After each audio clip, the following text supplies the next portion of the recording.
now rusted? you're lower, so it ain't gonna go in now. Yeah, so we definitely got to go. As long as you got to go below that seam, Right. you know, a couple inches. Yeah.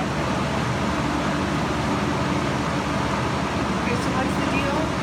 When they poured that curb or whatever over that, they didn't clean it out before they poured it, and so it's poured over something that is creating a bond break. But it's also rusted. Yeah. So there's no telling what it was. It's not good.